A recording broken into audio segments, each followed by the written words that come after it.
विधानसभेचे अध्यक्ष राहुल नार्वेकर यांनी मुख्यमंत्री एकनाथ शिंदे यांना बंद दाराआड भेटणं म्हणजे एका न्यायाधीशानं आरोपीला भेटण्यासारखं आहे, असं परखड मत ज्येष्ठ घटनातज्ञ उल्हास बापट यांनी मांडलंय। महाराष्ट्राच्या विधिमंडळात मुख्यमंत्री एकनाथ शिंदे यांच्यावर पक्षांतर बंदी कायद्याचं उल्लंघन केल्याप्रकरणी खटला चालू आहे। यामध्ये विधानसभेचे अध्यक्ष राहुल नार्वेकर यांनी निर्णय घेऊन न्याय करायचा आहे।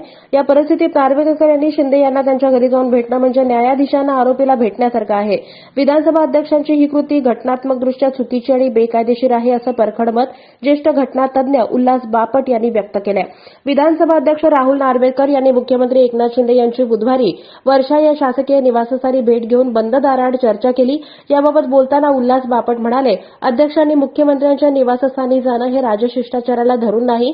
विधानसभा अध्यक्ष पदावर बसणारी व्यक्ती ही कुणा एका पक्षाची नसते, तर ती तटस्थ असते। त्यांनी आपलं परखड मतही मांडलंय। अगदी खरं सांगायचं तर ही खूप दुर्दैवाची गोष्ट आहे की आपल्याला स्वातंत्र्य मिळून 75 वर्ष झाल्यानंतर सुद्धा स्पीकरचा रोल काय आहे, त्याच्याकडनं अपेक्षा काय आहेत, त्याच्या जबाबदाऱ्या काय आहेत, याच्यावर अजून चर्चा होतीये।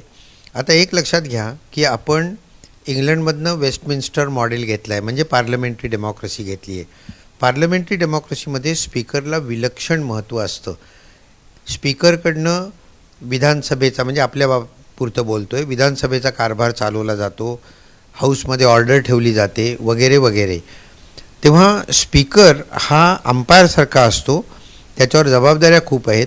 त्यामुळे इंग्लंडमध्ये तर स्पीकर झाल्यानंतर स्पीकर पक्षाचा राजीनामा देतो आणि स्पीकर पदावरनं दूर झाला की पुन्हा त्या पक्षात प्रवेश करतो।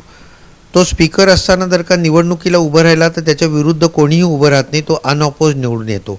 म्हणजे थोडक्यात तो राजकीय पक्षांशी कुठलाही संबंध ठेवत नाही, त्या दडपणाखाली येत नाही आणि मग अंपायरसारखा तो वागू शकतो। तो मतदान पण करत नाही, कास्टिंग व्होट असतं, म्हणजे दोन्हीकडे सारखी मतं झाली तर त्यांना कास्टिंग व्होट असतं, परंतु पहिल्या मतदानामध्ये तो काम करत नाही। आणि अँटी डिफेक्शन लॉमध्ये पण याला आपण मान्यता दिलेली आहे, म्हणजे स्पीकरनी जर का पक्ष सोडला तर तो डिस्क्वालिफाय होत नाही। म्हणजे याचा अर्थ आपल्या राज्यघटनेत सुद्धा स्पीकरनी अंपायरसारखं काम करावं हे अपेक्षित आहे। आता इथे एक लक्षात घ्या की अँटी डिफेक्शन लॉ खाली अपात्र ठरला की नाही हे ठरवण्याचा अधिकार स्पीकरला दिला आहे। बाकी सगळ्या अपात्रतेबाबत गव्हर्नरकडे अधिकार आहे आणि गव्हर्नर इलेक्शन कमिशनच्या सल्ल्यानुसार काम करतात। फक्त इथे आपण 52वी घटना दुरुस्ती करून जी 85 साली अँटी डिफेक्शन लॉ आणला त्याच्याखाली डिस्क्वालिफिकेशन ठरवण्याचा अधिकार स्पीकरला दिला आहे। याचा अर्थ असा झाला की स्पीकरला ज्युडिशियल पॉवर, क्वेसाय ज्युडिशियल पॉवर झाली ती, ते ट्रिब्युनल झालं। आत्ताचे आपले स्पीकर जे सांगतायत की माझ्यावर सुप्रीम कोर्टाचं बंधन नाही, तर ते बरोबर आहे, ते कुठे नाही आहे। विधानसभेमध्ये चालवताना कारभार प्रोसिजरच्या बाबतीत हस्तक्षेप करता येणार नाही, परंतु जेव्हा क्वेसाय ज्युडिशियल ट्रिब्युनल होतं त्यावेळी ते सुप्रीम कोर्टाच्या अधिकारात येतात। सर्व भारतातल्या सर्व जजेस आणि ट्रिब्युनल्स आणि कोर्ट्स ही सुप्रीम कोर्टाच्या अधिकारात येतात। आता हे आपल्या स्पीकरचं दुर्दैवाने कदाचित अज्ञान आहे असं म्हणावं लागेल, पण मी असं म्हणेन की 11 मेला निर्णय दिला आहे, म्हणजे जून, जुलै, ऑगस्ट, सप्टेंबर, ऑक्टोबर 5 महिने होऊन गेले, तर सुप्रीम कोर्टाने सुद्धा निर्णय देताना 2 मोठ्या चुका केल्या। एक, त्यांनी स्पीकरकडे पाठवलं, बरोबर केलं, कारण सेपरेशन ऑफ पॉवर्स आहे, परंतु किती वेळात निर्णय द्या हे सांगितलं नाही। रिझनेबल टाईम म्हटलं। आता आपल्या इथे कुठल्याही गोष्टीचा दुरुपयोग केला जातो, त्यामुळे रिझनेबल टाईम म्हणजे काय, तर खरं पूर्वीच्या निर्णयात स्वच्छ शब्दात म्हटलेलं आहे की 3 महिने, पण तसं पाळलं जात नाही। आता 5 महिने झाले ना, आणखी 3-4 महिने मागतायत ते, हा एक दोष। आणि दुसरा दोष, 2/3 एकाच वेळी बाहेर जायला पाहिजे हे सुप्रीम कोर्टाने सुस्पष्ट करायला पाहिजे होतं, तो घटनेचा अर्थ आहे। त्यामुळे जे 16 लोक पहिले बाहेर पडले किंवा आत्ता जे 9 लोक पहिले बाहेर पडले ते क्लिअर डिस्क्वालिफाय होतात। तेव्हा सुप्रीम कोर्टाने पण निर्णय देताना थोडा अस्पष्ट दिला। आता एक गोष्ट लक्षात घ्या की हा अँटी डिफेक्शन लॉ जो आहे तो लोकशाही बळकट करण्याकरता आपण केला आहे, त्यातनं पळवाटा शोधण्याकरता केलेला नाही आहे। तेव्हा वकील आणि जजेस या दोघांनी याची काळजी घ्यायला पाहिजे की यातनं पळवाटा काढायचा नाही आहेत आपल्याला। आणि आणखी एक जाता जाता तुम्हाला सांगतो की गेले काही दिवस मी 8-10 दिवस आपले माननीय स्पीकर हे माध्यमांशी बोलत आहेत। जेव्हा तुम्ही ज्युडिशियल कपॅसिटीमध्ये कुठलीही गोष्ट करता त्यावेळी माध्यमांशी बोलायचं नसतं. तुम्ही ॲज गुड ॲज न्यायाधीशच आहात. न्यायाधीश आहात तुम्ही. मी कायद्याप्रमाणे निर्णय देईन, मी लवकर निर्णय देईन, मी उशीर करणार नाही. अहो गृहीतच धरलं आहे ना, तुम्ही उशीर करणार नाही, तुम्ही कायद्याप्रमाणे निर्णय देणार आहे, गृहीतच धरलेलं आहे. ते जनतेला सांगायची गरज काय? तेव्हा बेसिक तत्त्वच काही वेळा आपल्या लोकांना कळलेली नाही आहेत.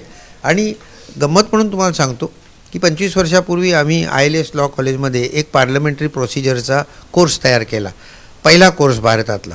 त्याला खूप सहाय्य मला लोकसभेने केलं. सुभाष कश्यप त्यावेळी सेक्रेटरी जनरल होते, त्यांनी केलं.